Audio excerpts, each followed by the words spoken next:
From the station working for you, this is WRTV News at 5:30, streaming now.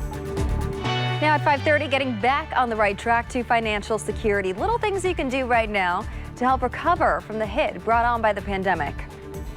It certainly has been a year like no other. How history will look back on this time. Two professors weigh in. Chris.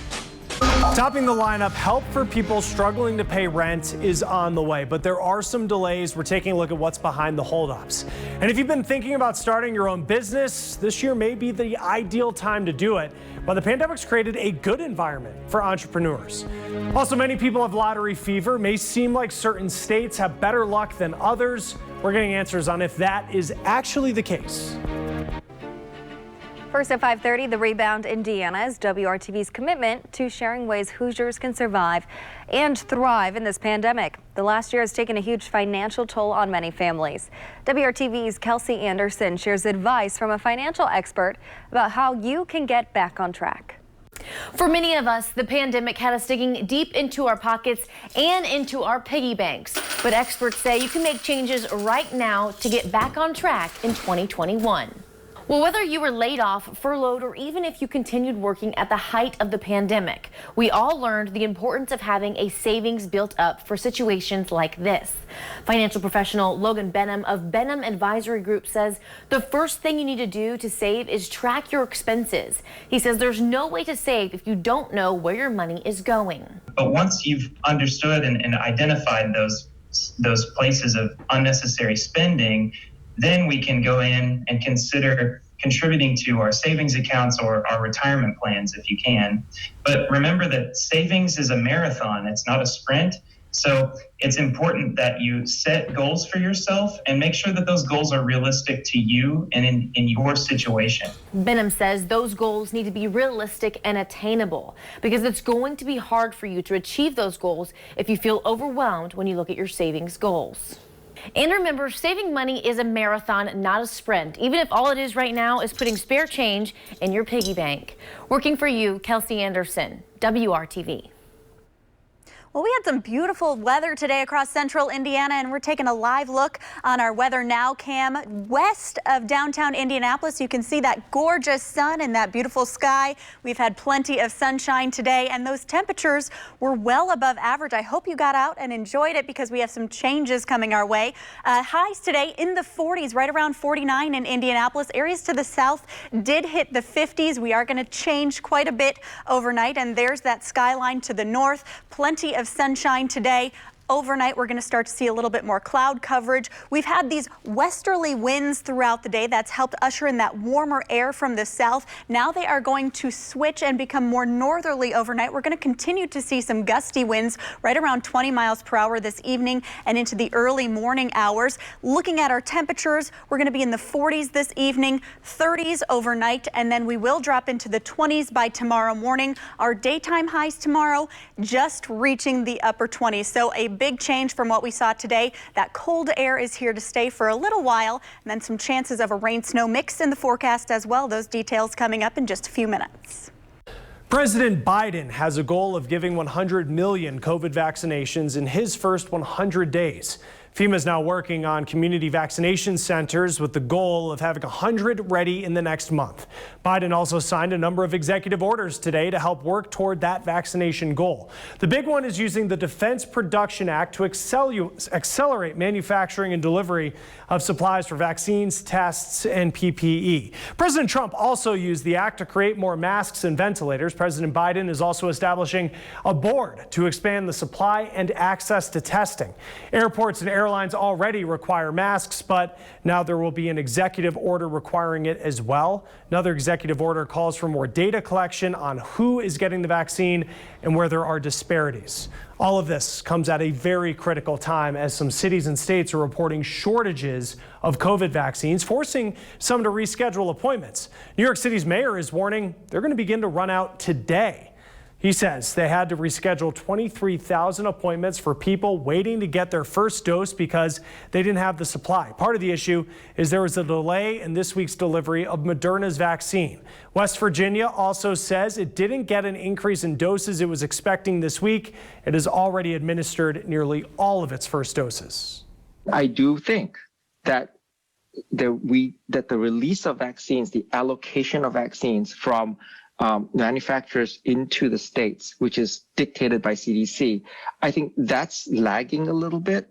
But I think what you'll find is that as it catches up, you're going to see those numbers change. And I think you'll see less and less places complaining that they have a vaccine shortage. LJ Tan is with the Immunization Action Coalition, a group that works to increase immunization rates. He says it's on states to make sure they're monitoring their supplies so they know there will be supply for second doses. He also says there needs to be better communication to states about how much supply is coming and when. I'm actually fairly confident that that there will be supply. Everything that I've heard from the manufacturers suggests that over the course of the next few months, there will be supply to match the ramping up of the program. Around half of the nearly 36 million doses distributed to states by the federal government have been administered so far.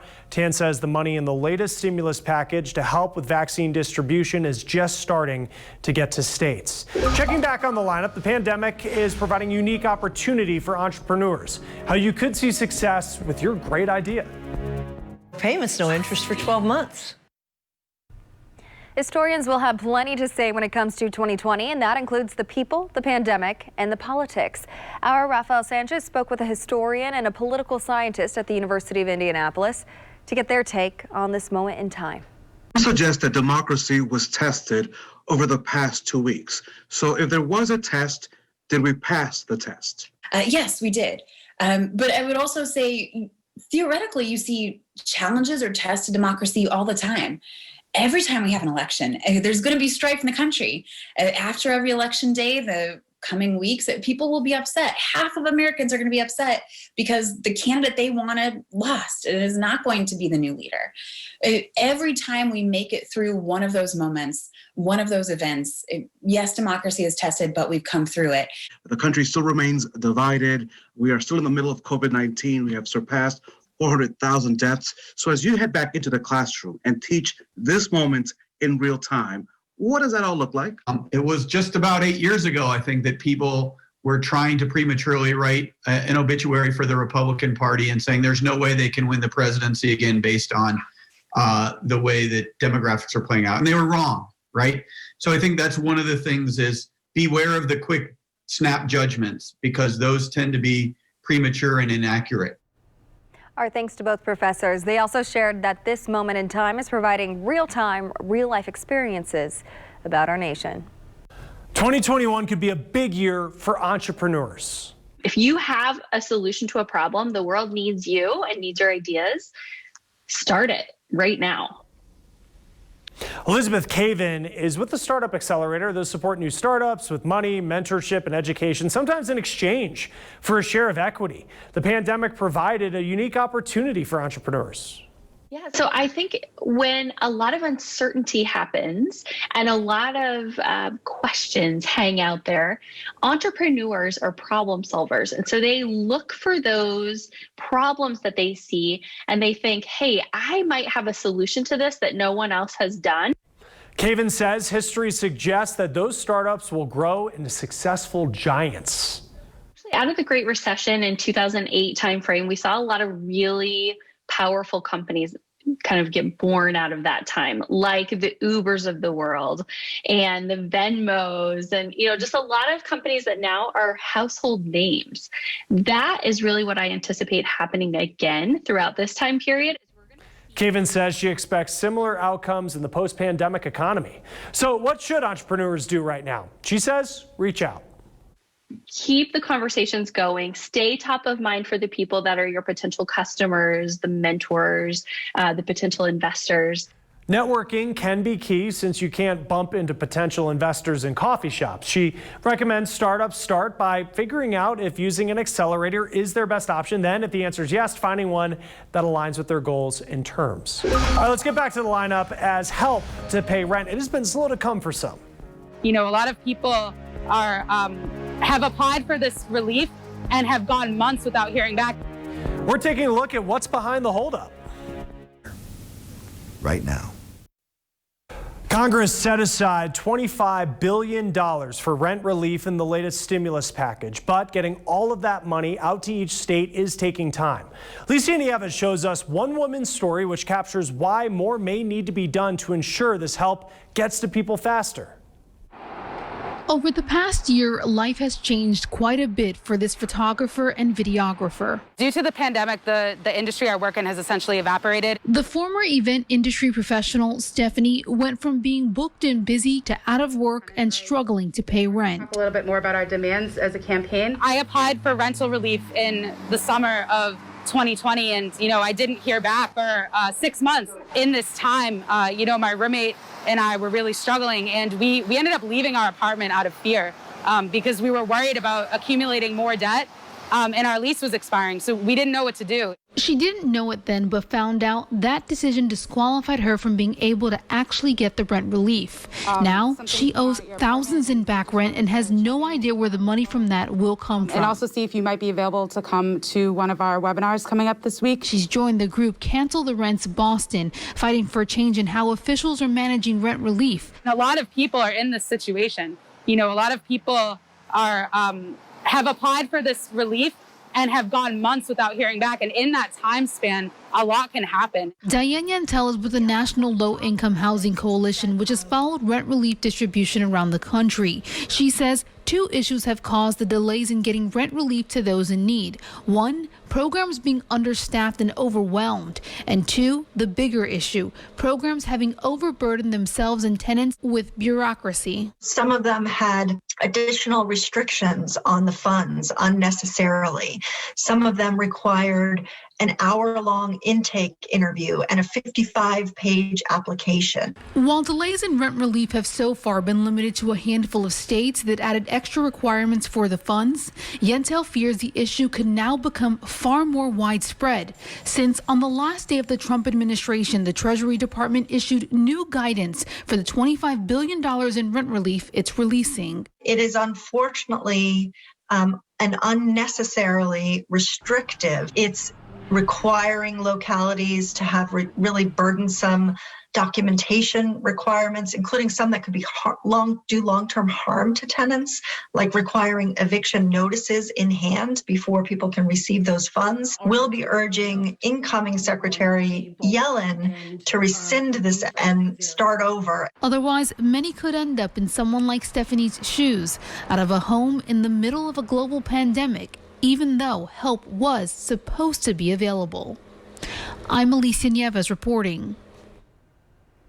What a beautiful shot of downtown Indianapolis from our IMS tower cam. You can see we're still catching some of that sunlight. Clear skies, not a cloud in it. We're going to continue to see that over the next 12 hours or so. We'll start to see a little bit more cloud coverage as we approach the morning. Taking a look at our current temperatures, we're right around 47 degrees right now in Indy. Those winds out of the west about 17 miles per hour. And we have seen those winds rather strong throughout the day. Those gusts close to 23 miles per hour right now in Indy. We're going to continue to see some strong gusts over the next few hours here before we start to die down closer to the morning hours. And you can see those winds are going to start shifting. They'll become more northerly overnight as well, and that is going to have quite an impact. What that's going to do is help usher in that cooler northerly air. So by tomorrow morning, it is going to be chilly. Actual temperatures will be in the 20s, and we're going to see a little bit more cloud coverage as well, but it's actually going to feel a lot more like the teens,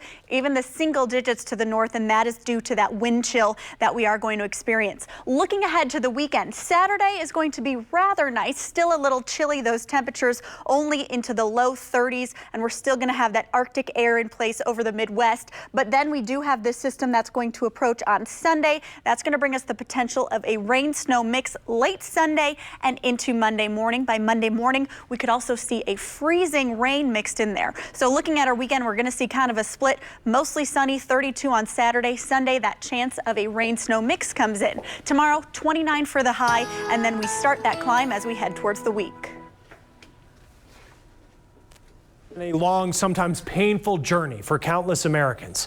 Chris Conti continues our series, How Are You Doing? By checking in on those still dealing with the virus. How are you doing?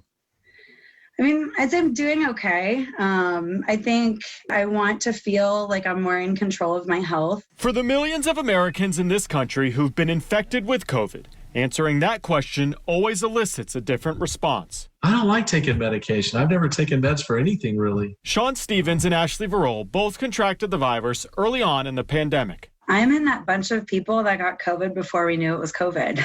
Ashley is a professor of exercise science at Xavier University.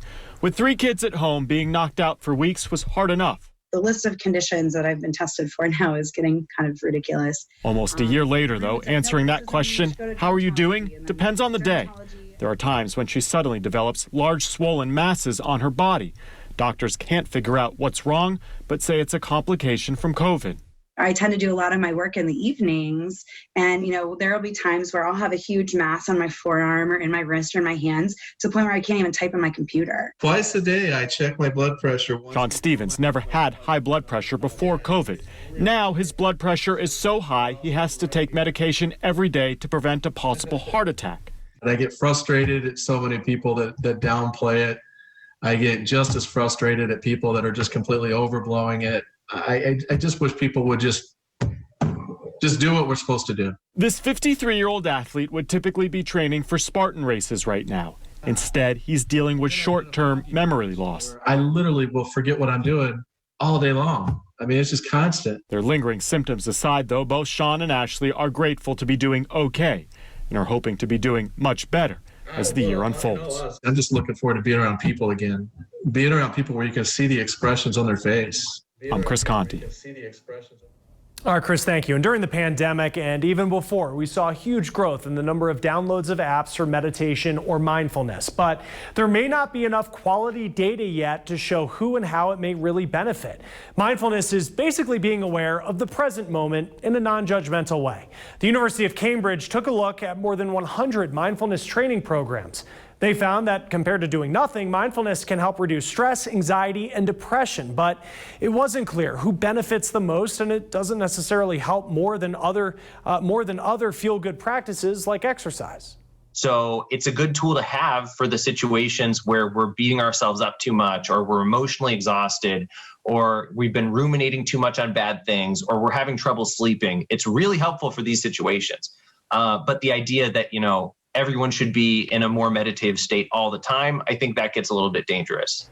Foster School assistant Professor Andrew Haffenbrack and another colleague looked at when mindfulness might benefit and when it might backfire. Could reduce your energy and alertness so you wouldn't want to do it before an event or a job when you need that edge. He also reminds us experiencing negative emotions is not always a bad thing. What are some times where negative emotions actually help us prepare for threats or notice bad things that might go wrong or help us fix relationships in the case of guilt? And maybe that's not a time we want to meditate away those negative emotions.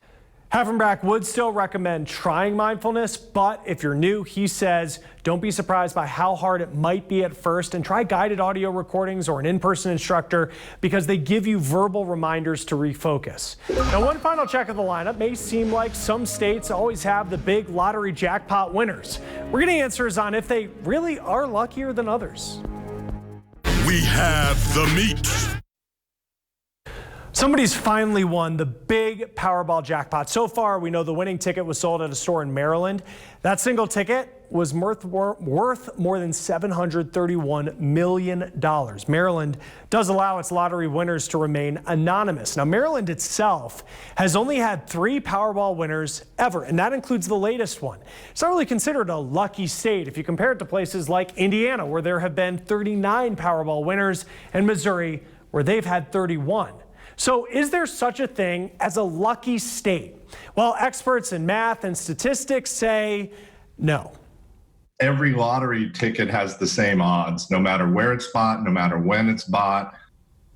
Lou Lefton teaches math at Georgia Tech. He says it's expected to have clusters of winners, whether it's broken down by state, zip code, or even gender. It would be strange if the winners were evenly distributed by state. Random processes always have clusters and empty spaces. If you think about just throwing randomly points of paint on a canvas, some of them are going to be close together, some of them are going to be far apart. That's just normal. Population density doesn't really have an effect on the chances of winning. Buying more tickets also doesn't really increase your chances of winning. It just increases the jackpot. Real odds are increased, but it's incrementally increased. It's so small that it's not substantial unless you start buying literally hundreds of thousands of dollars worth of tickets. Lefton says if you're going to play the lottery, you're better off buying just one ticket. The jackpot for tomorrow night's Mega Millions drawing is up to nearly $1 billion. I'm Chris Conti here in Portland, Maine, and tomorrow we're going to tell you about a new program that's helping get seafood directly from these docks to food pantries all across the country at a time when the need has never been more critical. And we are in for a chilly stretch of weather tonight, dropping into the 20s. Tomorrow, only into the upper 20s with some sunshine. By Saturday, we are hitting that freezing rain, and then we have some chances of rain and snow in the forecast. That's all for the news at 5:30. The news at 6 starts right now.